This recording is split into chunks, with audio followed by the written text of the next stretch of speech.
This is Rick Levine, and we are here to look at the astrology forecast for November of 2021. Before we get into it, there's one quick announcement I'd like to make, and that is in reference to a special event that's going to be on November 12th. That's coming up, November 12th, 21. And this is going to be a live webinar panel, and it's going to be four of us on the panel. This is sponsored by the Astrology Hub, and Amanda Pua Walsh will be moderating a panel of Michael Bryan, Divine Harmony, Adam Gainsberg, and yours truly. And our topic for the 90-minute panel discussion will be Pluto and the fate of the United States of America. Now, many of us astrologers know that when Saturn comes around to where it was when we were born, that's an important time. We call that our Saturn return. Happens every 29 and a half years. So many of us get a second and some of us get a third Saturn return. Well, Pluto takes about nearly 250 years to go around once. As such, an individual human never gets to experience a Pluto return. However, this year, 2022, the year coming up, will be the beginning of the United States' Pluto return. To some extent, we're already in it. We're seeing the events unfolding on the national scale in the United States that are part of this larger scenario of the US's Pluto return. Anyhow, I'm inviting all of you to join us for this event. It is a paid event. It's only $17. Registration will be open on November 2nd. If you go there before that, you'll get a reminder, say, come back on November 2nd. And the link that you'll want to go to is www.astrologyhub.com/Rick Pluto Return. The link is down below. And it's going to be an interesting event, because we're going to be discussing the significance of the Pluto return, what we can do to anticipate it, and even what we can do to prepare for it. So I look forward to seeing you all there. And with no further ado, let's get into November. Many of you know that I've been on the road for a little bit. I spoke out at the Omega Institute conference back at the end of September, and I'm nearing my return back to Seattle. However, I am recording this from the high peaks of the western slope of Colorado, and from Carbondale. It's very, very beautiful. The mountains are very intense and snow-filled, and so I am not in my home studio. I know many of you will say, "Where are the flowers?" Well, this is the best I can do. This is the best I can do for today. So, November. We are coming out of an incredible retrograde period.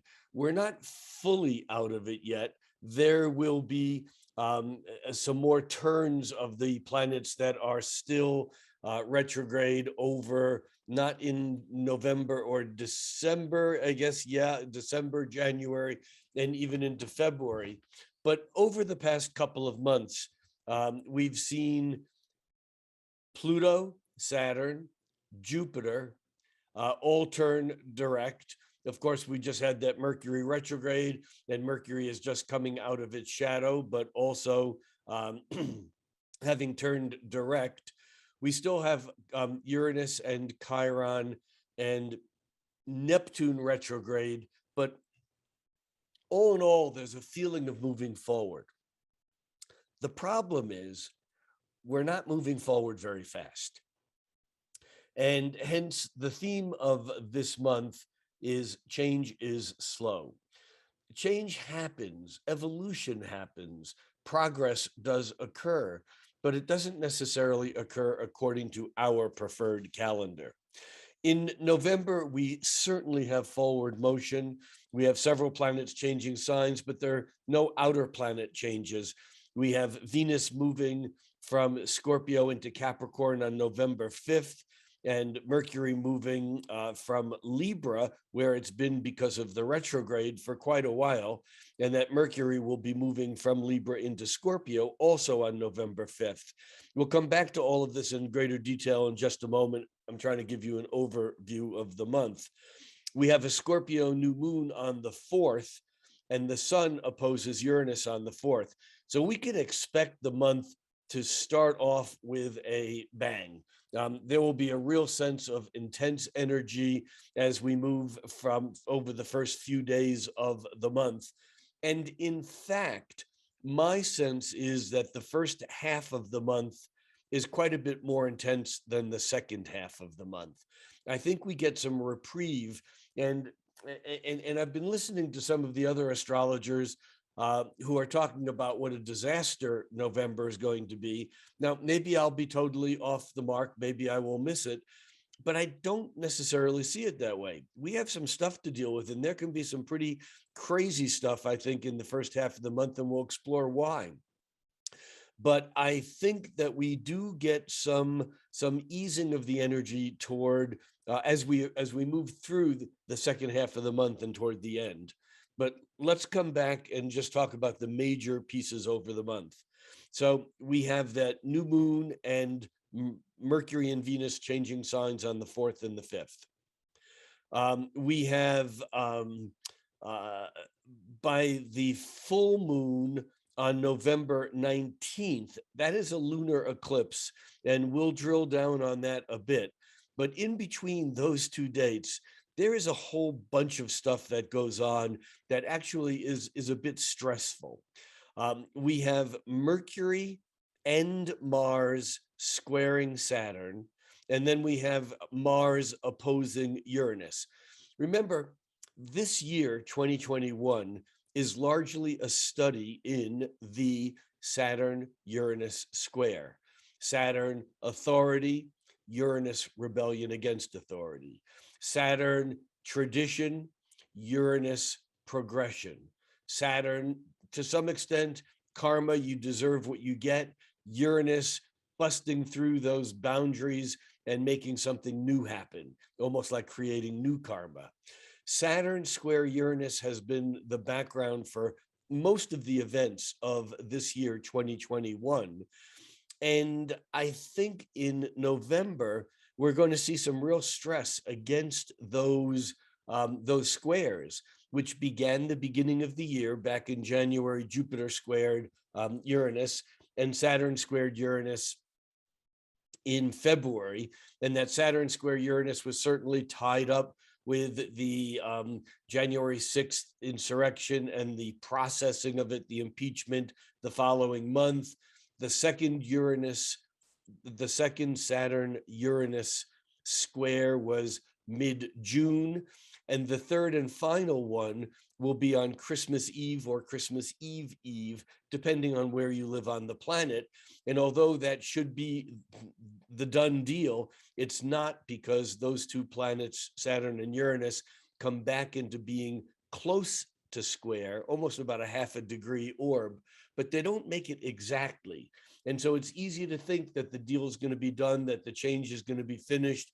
And by the time we get to the end of the year, we will experience that third and final Saturn-Uranus square, but I don't think that's how it's going to play out. It's going to take time for this intense change to process through and to eventually sink in. So coming back to November, we have planets that are moving through squares to Pluto and to Saturn, and oppositions to Uranus. Remember, Pluto is the earlier degree now because it's still back in Capricorn. And then we have Mercury squaring Uranus on November 2nd. Let's actually bring up a chart. Okay, so I am recording this on Halloween, on the day when the veil is thin, when the spirits run through Earth, where we invite them in many cases, depending on what culture. Some cultures are afraid of spirits, and other cultures have deep and profound relationship with disincarnate beings, ancestors, spirit guides, ghosts, and goblins. But I am recording this on the afternoon of October 31st. And we're going to begin by looking at the chart for November 1st and just get a sense of where we are. By the way, as always, I'm using whole sign houses with Aries rising. That way, no matter where you are on the planet, most of my charts will be for 12 noon. If you adjust to your time zone, the planet's positions will be accurate, but we won't have a horizon or midheaven. That depends on locality. And since we're all over the earth, I'm not using houses here. Also, I do not have aspects drawn into the moon right now. I may at some point in time want to bring that into the picture, but the moon changes so quickly that in a given day, aspects will move in and out, and we're focusing on the overview. But when we start the month, the moon is in Virgo, and will move into Libra later in the day. We can notice that Mercury is at 23 degrees of Libra, and Mercury had retrograded, moved all the way back to mid-early Libra, and now is moving direct. As I mentioned earlier, will move into Scorpio on November 5th. But right now, it is right at the edge of its shadow. Even though Mercury has been moving direct, it is not in new territory yet. And over the next few days, that Mercury will, in fact, push into new territory and move out of its shadow. We also have Mars newly arrived in Scorpio. Remember that traditional astrology, Mars did double duty. Mars ruled Aries. As most of us moderners know, Mars rules Aries. Many moderners think that Pluto rules Scorpio. And although there is a great deal of affinity between Pluto and Scorpio, the traditional ruler is Mars, which means that Mars is at home in Scorpio. And so the intensity of the energy is doubled. It's not just a sun in Scorpio. The Mars is also in Scorpio. And as I mentioned earlier, Mercury will join that pack on November 5th. We'll see that in just a couple of minutes. The other thing that's of interest is that because Venus is toward the end of Sagittarius, as I mentioned, we'll see that moving into Capricorn, and that does put a more serious spin on love, on our sense of values and how our values may even be tested. But there's something else I want to point out here that really becomes a background for the first part of November.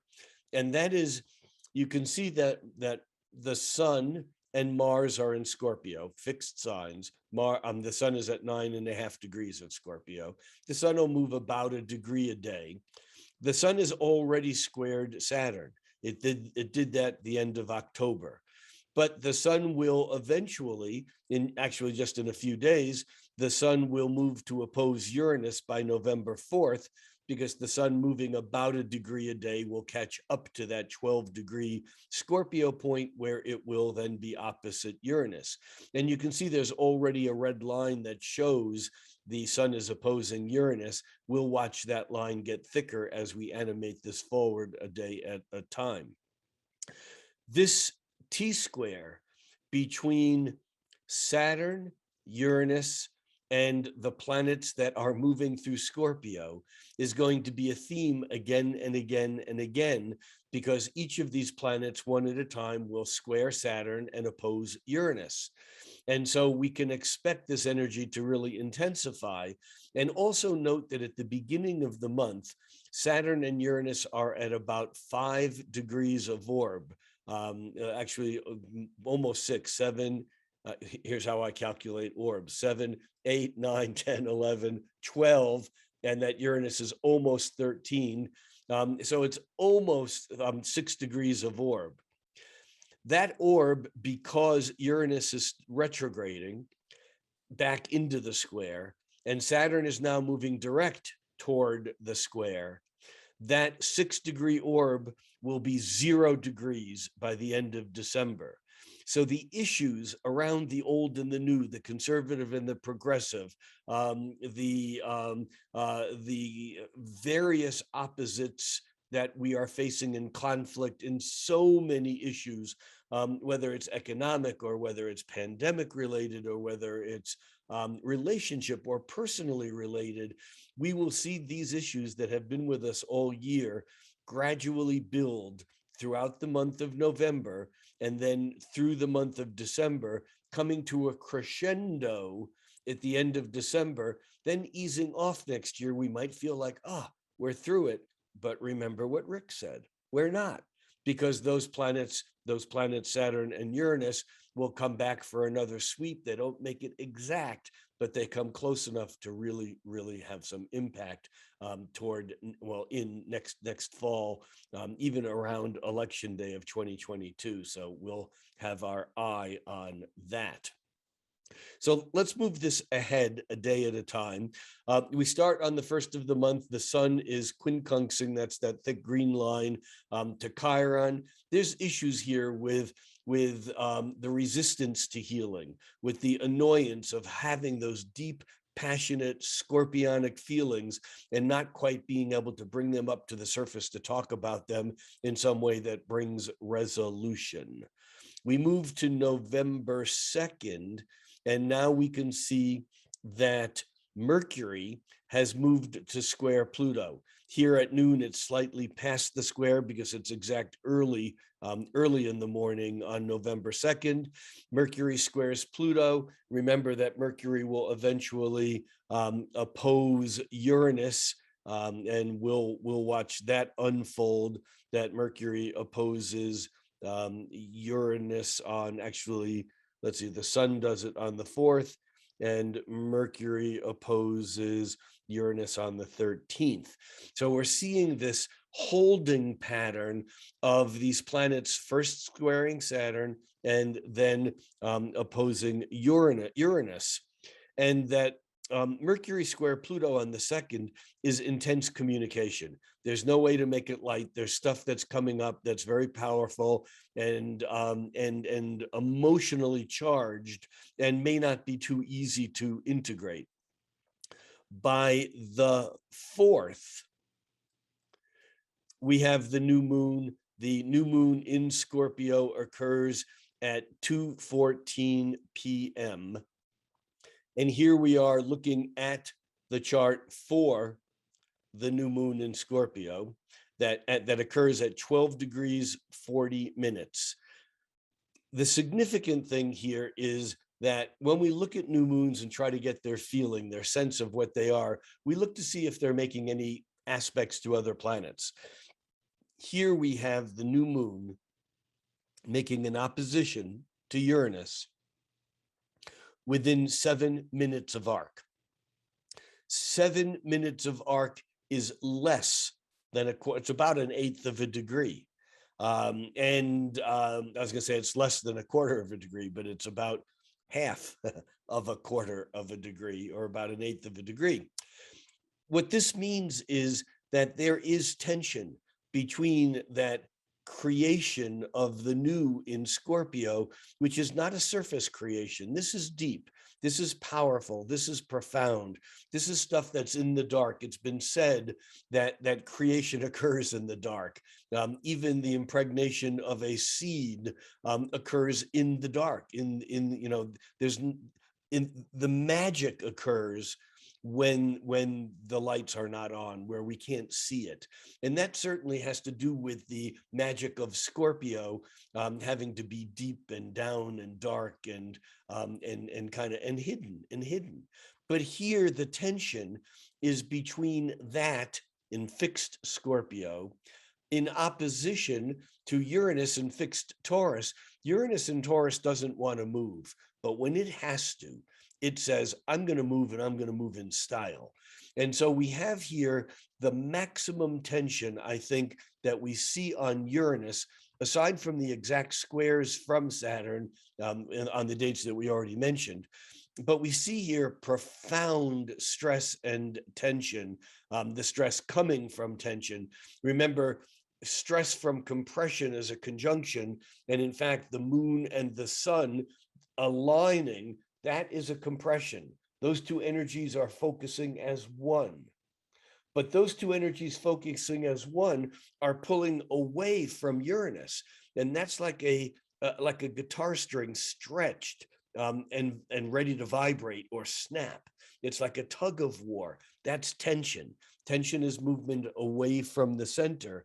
And here with this new moon in Scorpio tensely opposed the Uranus, we can expect something to snap. Something's ready to break. Now, that doesn't necessarily mean something bad will happen, because often, especially this year with that Saturn squaring Uranus on and off all year 3 times, the way we break through is we break through.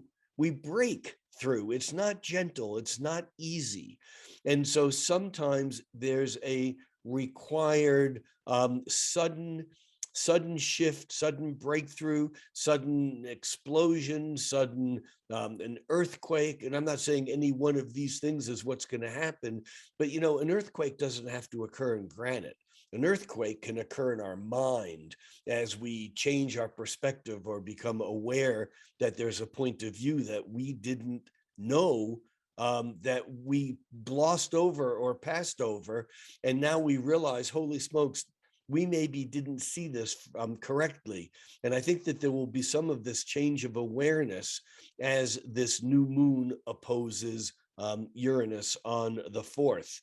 Now remember, and this is also a T-square, even though the sun squared Uranus some 5 days prior, and the moon squared Uranus some 10 hours prior to the new moon itself, that Saturn is still in the picture. It's still in the picture, and it's still playing as part of it. We move this ahead one more day, and we're going to take a look here at Mercury and Venus, both of which will change signs. And so we go click one more day. That's the 5th. And actually, the reason why Mercury didn't is that occurs just after noon, and actually at about 3:30 p.m. And so it'll take until we click till tomorrow, the 6th, until we see Mercury in Scorpio. Let's go ahead and do that so we visually can see that. Now we have Mercury, Mars, and the Sun all in Scorpio, again, adding to the intensity, but we have a Mercury-Venus sextile. As they both shift into new signs, there is communication. There's an ability to talk about things, even difficult things, even those scorpionic things. There's an ability to talk about them in a way that's kind, in a way that is process oriented rather than fear mongering, because that Mercury Venus is going to give us the ability to support the communication with the sweetness of the structures, that would be Capricorn, of Venus in the sign of Capricorn.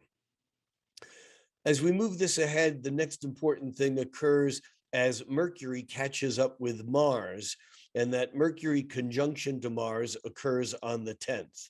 But notice during this whole time, we can see the squares thickening, the line thickening, as Mercury and Mars approach the squares to Saturn, and the moon on the 9th and 10th moves through into Aquarius on the 9th. And by the 10th, it's joined up with Saturn. And so again, this T-square is very significant because we have the moon and Saturn in Aquarius squaring Uranus and Taurus. And we have the Sun, Mercury, and Mars all in Scorpio. And the closest of those squares on the 10th is Mercury coming into a square to Saturn, and Mars squaring Saturn itself. Remember, Mercury lines up with Saturn, and now you can see that the actual Mercury-Mars conjunction The Mercury-Mars conjunction occurs early in the morning on the 10th at about 5 a.m. And all times that I give are Pacific daylight or Pacific time. It's now Pacific Standard Time because the clocks moved back in the United States and many parts of the world. But in the United States, the clocks moved back on Sunday night. I think that it was the 7th. Actually, it's Sunday at 2 a.m., but on the 7th. But now we are looking at Mercury and Mars joined up together. They are conjunct, and they are conjunct at the same degree as Saturn is. And if we back this up another just few hours, we could put that moon actually lined up with Saturn. Let's do this just for the visual effect of seeing how that would look, because now we have Mercury and Mars square the moon and Saturn. And this is a powerhouse. We've run up against the wall. We've run up against the Saturnian wall many times this year in many different directions. But this again is a repetition of that frustration of not being able to get through, of karma coming around and Saturn kind of saying, nope, this is not going to happen. And it can be quite frustrating, especially because Mars and Saturn are in that square. And remember, Mars is hot, Saturn is cold. Mars is the gas pedal, the accelerator, and Saturn is the governor or the brake. Mars says yes, Saturn says no. Mars says, let's do it now. Saturn says, no, we need to prepare more. And when they are square, that can be an ultimate frustration. And it adds to the fact that the moon is also part of that square as the moon is kind of coming across Saturn. So I imagine that November 10th will be a bit of a toughie, but I really think it's kind of a tough week. And now let's move it ahead a day at a time until we get to on the 11th. We have Mercury quincunx in Chiron. And actually Mars is coming right in behind that. And again, this isn't as bad as the quincunxes back in September and October. There was like one quincunx after another, and they were annoying and irritating, and we couldn't get any traction, and things were kind of frustrating. This is a bit of that, but it's a small potato compared to how many quincunxes we had over the past couple months. And here, this is just about how do we go forward? How does that Mars figure out how to work with the hurt, the pain, the wounds that are part of the process that we need to go through of healing to get out of whatever the mess is that we've been. And again, I'm talking about politically in this country, probably all over the globe.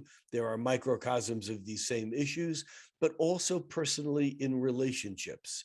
And I think here that on November 11th, this quincunx really asks us to take a step farther to be conscious in how we can approach the idea of compassion or kindness, even though we might have residual frustration, even anger towards those people or that person who holds a position that is different than our own.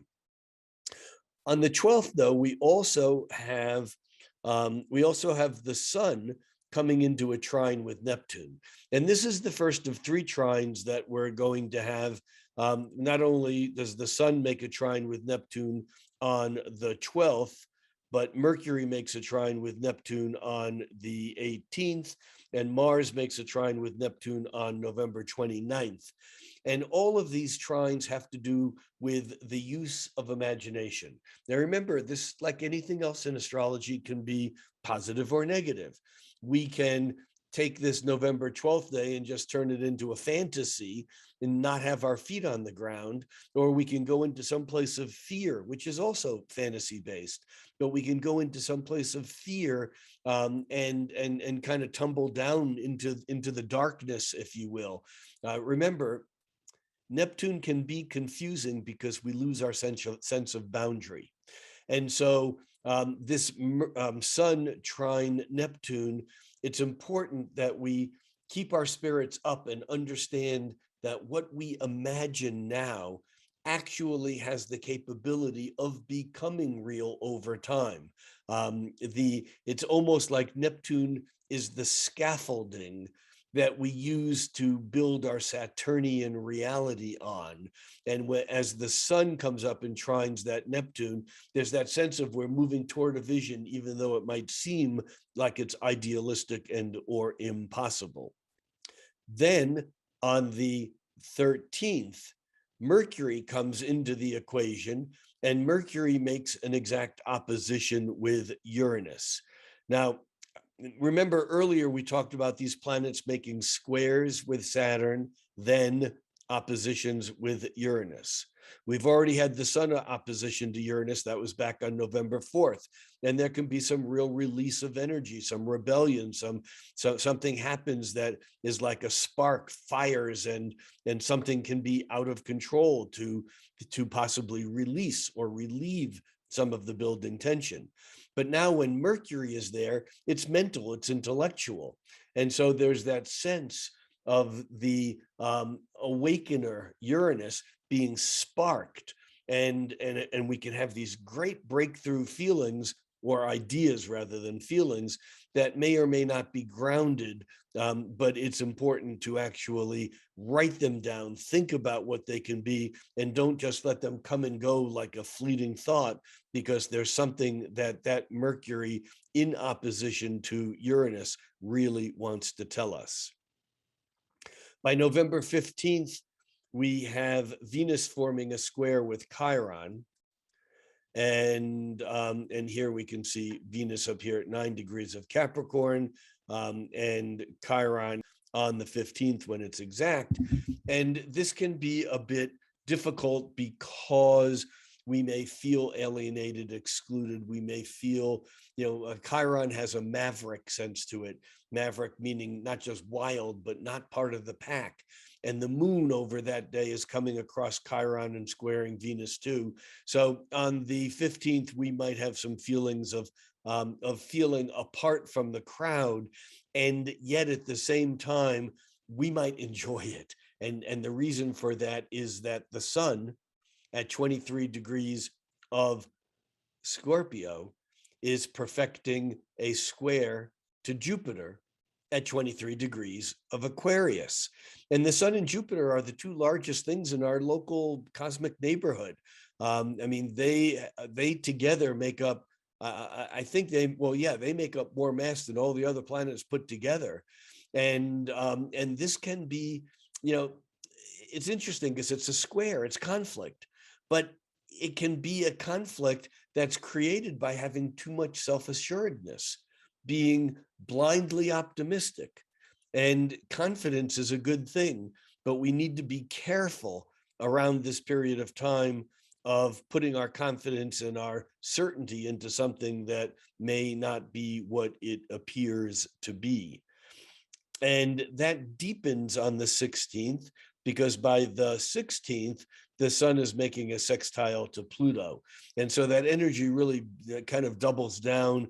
It's intense, it's powerful, it's still supportive. And this sun sextile Pluto is now introducing a series of what I think are more positive aspects, even while that square does not want to die, it does not go away. I mean, look, Mars is coming into the opposition to Uranus, and you can see that even though it's not Saturn that's highlighted right now by exact degrees, because Jupiter is also in a fixed sign, we have the sun coming into that square, or now it's a day after that square to Jupiter.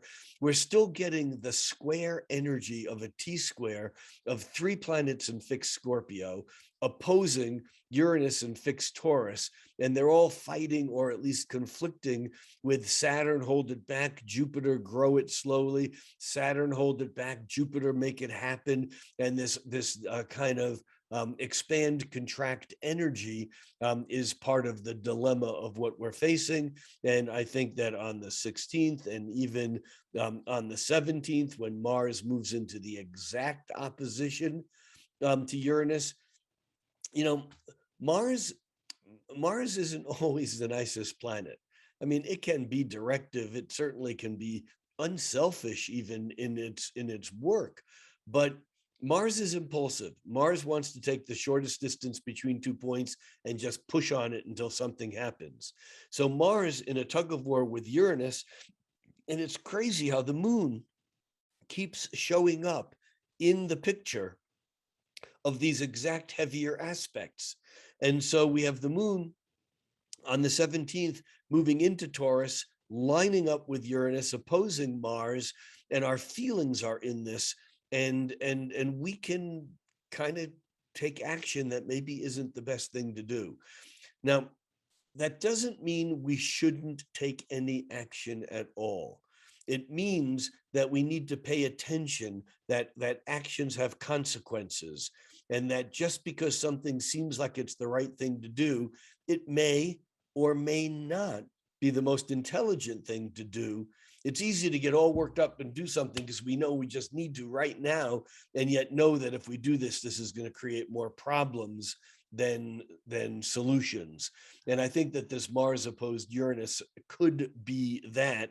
And it's not an easy aspect because Mars and Uranus are both young, they're both male, they're both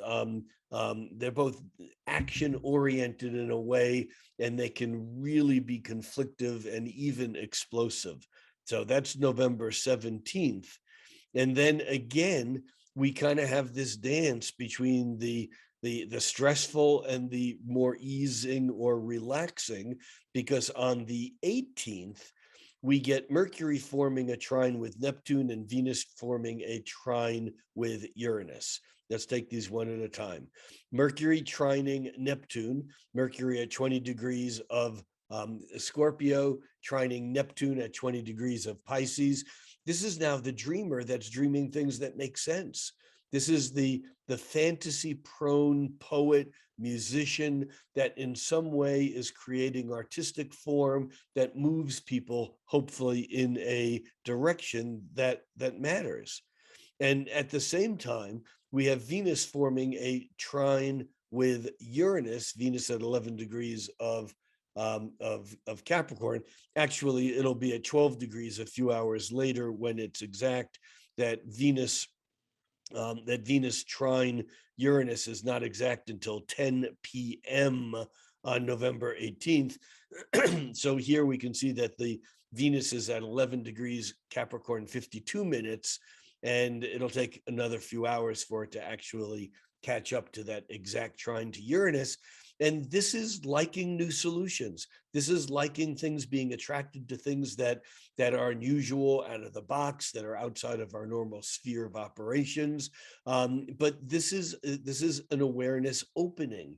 And I see that these two trines, the Mercury trine Neptune and the Venus trine Uranus, are part of this wave of more flowing energy that is coming in now through the end of the month, but we have a speed bump. Taurus full moon at 27 degrees of Taurus and 14 minutes, which is exactly opposed the sun at 27 degrees Scorpio and 14 minutes. Again, we have the stress and tension that's occurring here at 27 degrees, but that's also pulling Jupiter into the picture because Jupiter's only 3 degrees earlier. And so there's the sense of overdoing, the sense of overconfidence again that's coming into this. But this full moon can be, I think, very important. And the reason are the two trines that were exact yesterday, that Venus trine Uranus and the Mercury trine Neptune both give us ability to work with this powerful eclipse, because an eclipse occurs when the sun and moon are new or full, and when they're close to the nodes, and here they're just 4 degrees away. And this is a very powerful eclipse. It's actually the moon is on the north node, so there's the sense of going into the future. And so there's hope around this eclipse, and there's movement. And I think that fantasy, dreams, ideals are important here, and this is what we need to allow to happen. Are these kind of uplifting thoughts that we may be criticized for because they don't seem to have anything to do with reality, but that doesn't matter. They are setting the tone. And we also have another piece of support coming from the fact that Saturn is forming a sextile with Chiron. This is a 3-time phase during the year, and this is the third of the 3 phases. This is grounding now, that healing or forgiving energy. This is a good time to remember, as the Dalai Lama says, when asked what his religion is, he says, "My religion is kindness." It's time for us to be religious in that sense of the word. By the 20th, we have Mercury squaring Jupiter. And this is really active already at the eclipse time. Mercury coming into squaring Jupiter. It occurs in the afternoon. So you can see here the Mercury at 23 is still a bit behind the Jupiter at 24. But that does occur on the 20th. And now it's the exaggeration of ideas, of thoughts, of communication.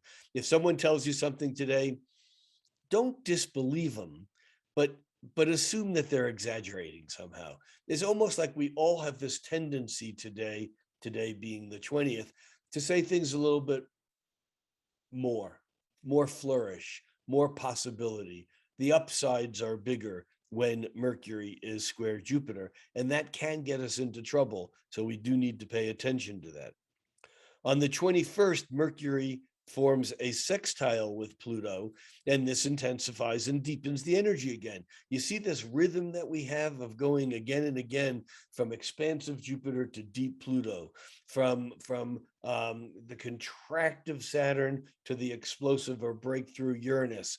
These oppositions, not oppositions, astrological aspect oppositions, but this oppositional energy of flowing in different ways, this binary movement is really with us. And this is part of why November, it seems like the changes are beginning to occur, but nothing is moving fast enough. It's that old proverb of 3 steps forward, 2 steps back. And it just feels like we're taking too many 2 steps back. On the 21st, the sun also moves into Sagittarius. And this is part of and this again happens later in the day. It's actually at about 6:30 Pacific time when the sun moves into Sagittarius. I'm going to move it ahead a day to the 22nd so we can see that sun there approaching the nodal axis. And the sun in Sagittarius kind of changes our outlook on things. It gives us the ability to put our head above the waters of Scorpio, the intensity, the overwhelming profundity of the things that are going on. And as the sun goes into Sagittarius, we can look up and see the tops of mountains, which I can see right out this window. We can see blue sky. We can see potential. We can see what's ahead. And I think this is the beginning of a real uplifting feeling that we get, and we even can maintain it for a while. It doesn't make December any easier, but I think that the week of giving thanks around that holiday, I think is really, there's a lot of genuine energy that can be and will be expressed. On the 24th, we have Mercury here showing at noon at 29 degrees 34 minutes of Scorpio, but by the 24th, let's see where. Yeah, Mercury then moves from Scorpio into Sagittarius. Now we can see at noon, Mercury is at 0 degrees, 0.25 degrees, 0 degrees, 17 minutes of Sagittarius. And Mercury is coming up closer and closer to the sun. Remember, Mercury retrogrades and it comes between the Earth and the sun. When it goes direct, it's on the other side of the sun, but it's still a Sun-Mercury conjunction, an alignment with consciousness and willpower, the sun, and Mercury, our intellect. So this is on the 24th. Mercury moves into Sagittarius and the sun is already there. man, we're looking at the tops of trees now. We're looking at how far can we take our thoughts. We have a big idea. How big can we make it? What can we do at this point in time? And I think this is a very hopeful period of time.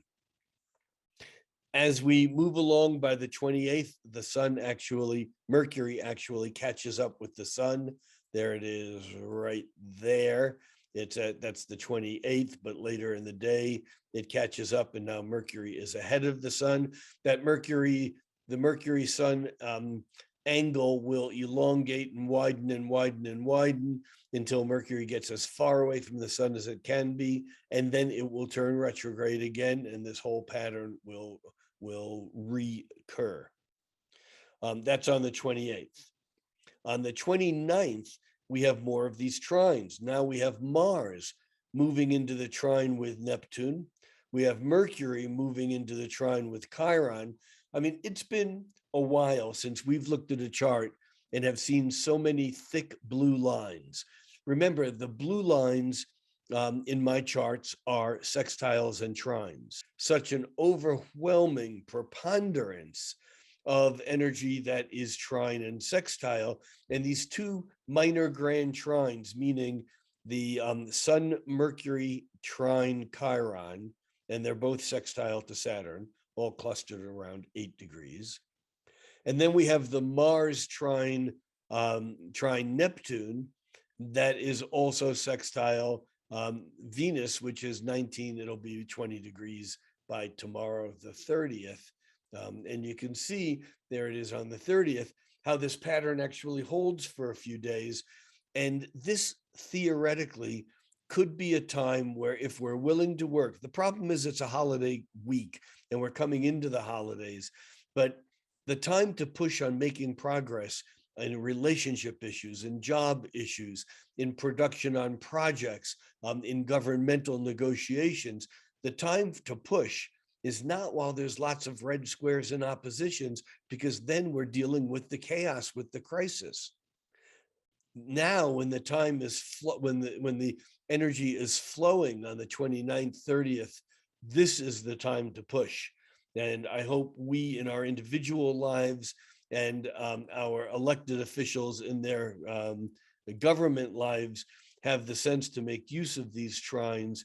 Mercury sextile Saturn, the sun trines Chiron, even, then Venus sextiles Neptune, and the sun sextile Saturn. I mean, it doesn't quit. We have one planet after another forming trines and sextiles. And this is why I can't buy into the notion that November is a meltdown and it's all going down and it's an awful month and it's the worst thing that we'll ever see. I just don't see that. Now, again, we'll meet back here in a couple of weeks for the mid-month update for all of those who are $3 a month Patreon subscribers. If you're not, I encourage you to go to patreon.com/Rick Levine and check out the options on the additional videos that you can get. And one of them is a mid-month update.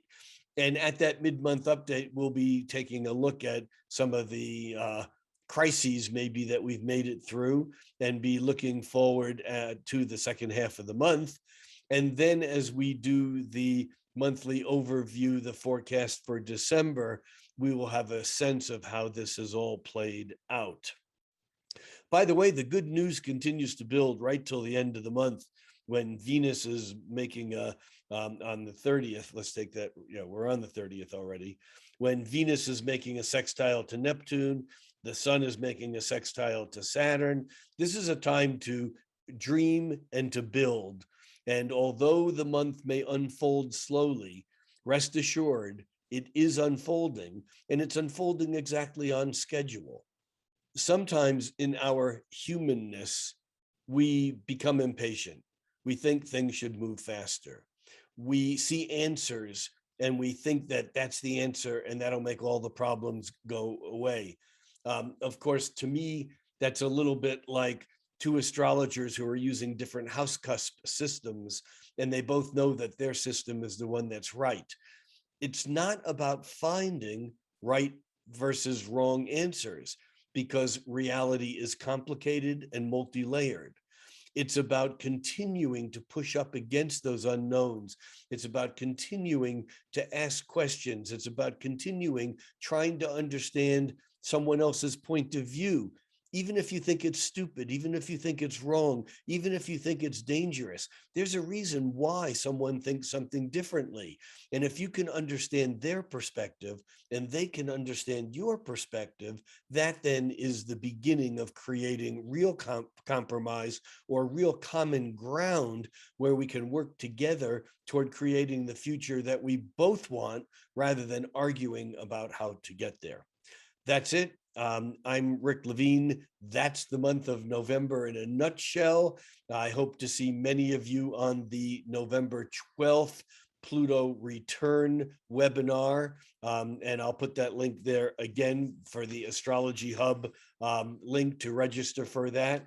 And the rest of you, I'll see later on down the road. Thank you very much for your attention. And especially thank you to those who support my work through Patreon. Even for those of you who are in just for $1 a month, you don't get anything extra than what you're already getting for free, and yet you help support this work. So I appreciate that very much. And as always, think cosmically, but act locally. I'm Rick Levine.